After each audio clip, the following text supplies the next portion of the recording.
हम आपको ये बता दें कि इतनी सारी चीज़ें हैं, तो देखें भाई मुँह में पानी ना आए, गंदी बात होती है। तो पहले हम लेसन पढ़ लेते हैं, अगर फिर आपका कुछ मन करता है खाने का, बाद में आप कुछ खा लीजिएगा, ओके। तो आज का लेसन है lesson 62 a healthy eating. Now we are going to learn lesson 62 a healthy eating, okay. Food choices. अब देखिए यहाँ पे 2 प्लेट हैं, प्लेट 1 एंड प्लेट 2। आप कौन सी चूज़ करना चाहेंगे? ऑब्वियस सी बात है, मोस्टली पीपल कहेंगे प्लेट 1 लेकिन कुछ लोग कहेंगे प्लेट 2। अब ऐसा क्यों? क्योंकि जो चाहता है कि वो हेल्दी रहे तो वो प्लेट 1 चूज़ करेगा, जो चाहता है कि नहीं हेल्दी ना रहे वो प्लेट 2 चूज़ करेगा। लेकिन कभी कभी तो इंसान खा ही लेता है, तो कोई नहीं चलता है। अब हम A2 पे आ जाते हैं, लेकिन आपको क्लास में आपको प्लेट 1 ही चूज़ करनी है, ठीक है। अब हम नीचे A2 पे आ जाते हैं। Identify whether the following habits are healthy और अनहेल्दी एंड एक्सप्लेन वाई। मैं थोड़ा जूम कर देती हूँ, बहुत छोटा छोटा लिखा है। अब देखिए आपको ये बताना है कि इसमें से कौन सी हैबिट आपकी हेल्थ के लिए, इट मीन्स आपकी कौन सी आदत आपकी सेहत के लिए अच्छी है या नहीं अच्छी है, ठीक है। और आपको एक्सप्लेन करना है क्यों। अब पहली हैबिट है रनिंग। तो रनिंग आपकी हैबिट अच्छी है कि गलत है? तो ये हैबिट बहुत अच्छी है रनिंग। रनिंग से क्या होता है, हमारा मेटाबॉलिज्म फास्ट हो जाता है, हम मेंटली एंड देन फिज़िकली दोनों हेल्दी हो जाते हैं। तो ये बहुत अच्छी एक्टिविटी है। सेकेंड वाली अच्छी नहीं है, because alcohol is not good for your mentally health. ना तीसरे पे आ जाते हैं, ये क्या है? ये आई थिंक चाट है, इट मीन्स जंक फूड है। तो जंक फूड भी हमारी सेहत के लिए हेल्दी नहीं है, बिकॉज इससे बहुत ज़्यादा, एक्चुअली बात ये है कि अनहाइजीन रहता है, ज़्यादा हाइजीनिक नहीं रहता। आप वो पर्सन जो स्ट्रीट फूड लगाए उसने बर्तन वॉश किए हैं कि नहीं वॉश किए, ना जाने कैसा पानी यूज़ किया है, ओके, ना जाने किस टाइप के वेजिटेबल्स यूज़ किए हैं, कहाँ से कैरी किए हैं, उन्हें वॉश किया था कि नहीं किया था, एंड देन उसने सारे हाइजीन के रूल्स फॉलो किए हैं कि नहीं किए। सो इसीलिए जंक फूड अवॉइड करना चाहिए। नाउ अभी हमारी आगे वेजिटेबल्स। अभी देखिए मैं आपको प्रोनाउंसिएशन बता देती हूँ, वेजिटेबल्स नहीं होता, इट्स वेजिटेबल्स, वेजिटेबल्स। पोटैटो को भी बता देती हूँ, इस पटेटो, ना कि पोटैटो नहीं, पटेटो, ठीक है। अब इसमें हमें क्या दिख रहा है, ये सब सब्जियां दिख रही हैं। तो सब्जियां खाना हमारी सेहत के लिए बहुत अच्छा होता है, इसमें फाइबर्स होते हैं, बहुत सारे विटामिन होते हैं जो आपको हेल्दी रखते हैं और आपको यंग भी रखते हैं, ठीक है। अब हम नीचे आ जाते हैं जंक फूड पे। तो जंक फूड आपकी सेहत के लिए बहुत ज़्यादा ख़राब होता है, इससे बहुत सारी प्रॉब्लम्स हो जाती हैं, आपकी मेंटली हेल्थ डिस्ट्रॉय हो जाती है एक तरह से। आप जो भी चीज़ याद करते हो वो चीज़ आपको याद नहीं होती है जल्दी से। और इवन अगर आप टॉफ़ी वॉफ़ी खाते हो तो शुगर भी बॉडी के लिए अच्छी नहीं होती, इसमें शुगर होता है, एंड देन ना जाने कैसा फ़ैट यूज़ करते हैं। तो ये सारी चीज़ें हमें अवॉइड करनी चाहिए। And second I think it's meditation, what is it, it's walking I think, okay. तो वॉक करना भी आपकी सेहत के लिए बहुत अच्छा है। वॉक करने से आपका मेटाबॉलिज्म फास्ट हो जाता है, जिससे आपके सेल्स बहुत जल्दी ग्रो करते हैं, एंड वो आपकी हेल्थ के लिए, मेंटल हेल्थ के लिए, फिजिकल हेल्थ के लिए, इवन आपकी बॉडी के हर पार्ट्स के लिए अच्छा होता है। क्योंकि हमारा जब मेटाबॉलिज्म फास्ट होता है तो हमारी बॉडी के पार्ट्स जल्दी से ग्रो होते हैं और अच्छे से काम करते हैं, ठीक है। स्लीप, सोना हमारे लिए अच्छा है, लेकिन जितना हमको ज़रूरत हो, ठीक है। आप अगर ज़रूरत से ज़्यादा सोएंगे तो वो आपके लिए अच्छा नहीं है।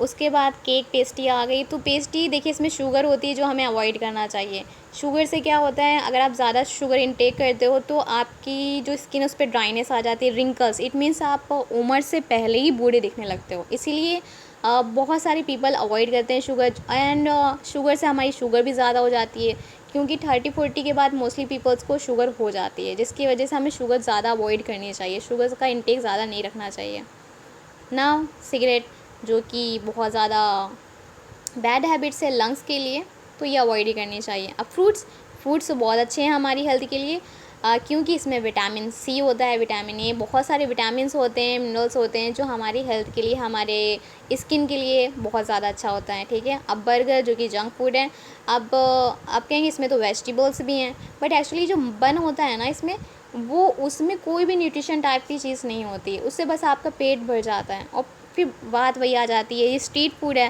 तो स्ट्रीट फूड ना जाने कैसे उन्होंने बनाया हो, हाइजीन फॉलो किया होगा कि नहीं किया होगा, ना जाने कैसे यूटेंसिल्स यूज़ किए होंगे, वाटर कैसा यूज़ किया होगा, नैपकिन्स कैसे यूज़ कर रहे हैं, और मे बी उन्होंने जो जिसमें सामान बनाया वो वॉश किया था कि नहीं किया था, ना जाने कितनी फ्लाइज़ आके उस पर बैठी हैं। और आपको पता है ना, जो फ्लाइज़ होती हैं बहुत ज़्यादा हार्मफुल होती हैं हमारी हेल्थ के लिए, क्योंकि वो ना जाने किन की चीज़ों पे बैठ के आती हैं, एंड देन वो हमारे खाने की चीज़ों पे बैठ जाती हैं।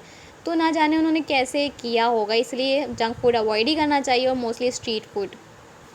साइकिल भी बहुत अच्छी एक्सरसाइज है, ये आपके सेम एज टेस मेटाबॉलिज्म को इंक्रीज़ कर देती है।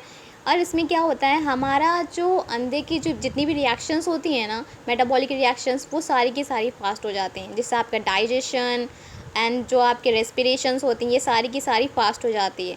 तो हमारी बॉडी ऑक्सीजन ज़्यादा इंटेक करती है, और जब हमारी बॉडी ऑक्सीजन ज़्यादा इंटेक करेगी तो हमारी सेल की प्रोडक्टिविटी इंक्रीज़ हो जाती है। अब हम नीचे आ जाते हैं फ्रेंच फ्राइज़ पे। तो ये पटेटो से बनते हैं। तो जब ये पटेटो से बनते हैं तो इसमें क्या है, ये एक्चुअली फ्राई किए जाते हैं, और फ्राई की वाली कोई भी चीज़ होती है ना, वो हमारे लिए ज़्यादा हेल्दी नहीं होती है, क्योंकि वो अनहेल्दी होती है, उसमें फैट होता है। ओके, नाउ नेक्स्ट वन, ये क्या कर रहे हैं बच्चे, आई थिंक ये खेल कूद रहे हैं।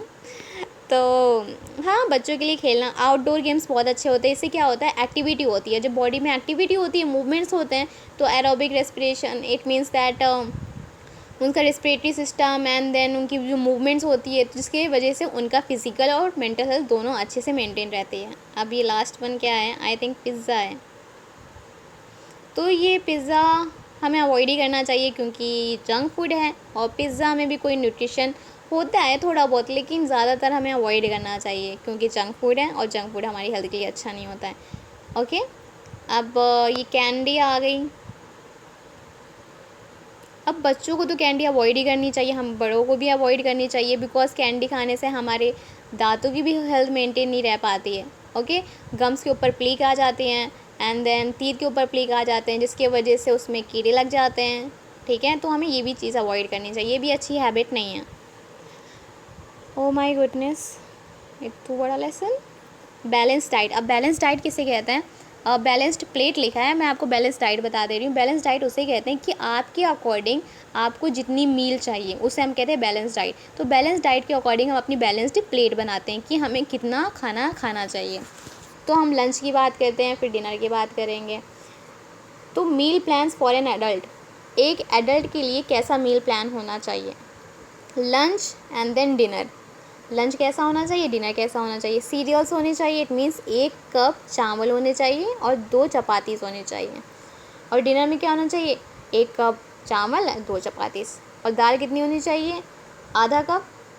सेम डिनर में भी वेजिटेबल्स कितने होने चाहिए, आधा कप कुक्ड वेजिटेबल्स, सैलेड, और इसमें आधा कप वेजिटेबल्स। और कर्ड कितना हो जाए, दही आधा कप, और इसमें 1/4 कप। ठीक है, 1/4, 1/4। और फ्रूट एक मीडियम होना चाहिए डिनर में। अब हम एडल्ट की बात करें, ये हमने फीमेल की बात की, अब हम मेल की बात कर लें। तो सीरियल्स में हमें 2 कप चावल प्लस 2 चपातीस, और इधर सीरियल्स में डिनर में 2 cup rice plus 2 chapatis plus दाल को। अब देखिए, सीरियल कहते हैं कुछ ऐसे अनाज जैसे कि चावल हो गया, ठीक है। अब पल्सेस में दाल से आ जाएंगी, जितनी भी सारी दालें होंगी। वेजिटेबल्स में सारी सब्जियां आ जाएंगी। कर्ड आपको पता है दही को कहते हैं, फ्रूट पता है आपको फल को कहते हैं। एंड देन आप इसको अकॉर्डिंग देख के समझ सकते हो, बट हमें अपने फिजिशियन से दिखा के ही बैलेंस डाइट बनवानी चाहिए। आप ऐसे नहीं कर सकते कि आपने अपनी बैलेंस डाइट बना ली कि मैं 5 रोटी खाऊंगा, तो उससे आपका डाइजेस्टिव सिस्टम बहुत ज़्यादा वीक हो जाएगा। ठीक है, तो आपको फिजिशियन से ही बनवाना चाहिए, वो आपका बॉडी फिगर देख के ही आपको सजेस्ट करेगा कि आपको ये चीज़ें खानी हैं। इसमें आई थिंक एक नोट भी लिखा है, for non vegetarian substitute 1 portion with 1 portion of egg, meat, chicken, fish. इसका मतलब ये है कि नॉन वेजिटेरियन के लिए, जो नॉन वेजिटेरियन है उसके लिए वो क्या कर सकता है, वो अपनी जो दाल वाली जगह है ना, दाल वाली जगह किसी और से रिप्लेस कर सकता है, फॉर एग्जांपल एग से, या फिर मीट से, या फिर चिकन, या फिर फ़िश से। एंड इसकी सोर्स है HTTP। Okay, thank you for listening to me.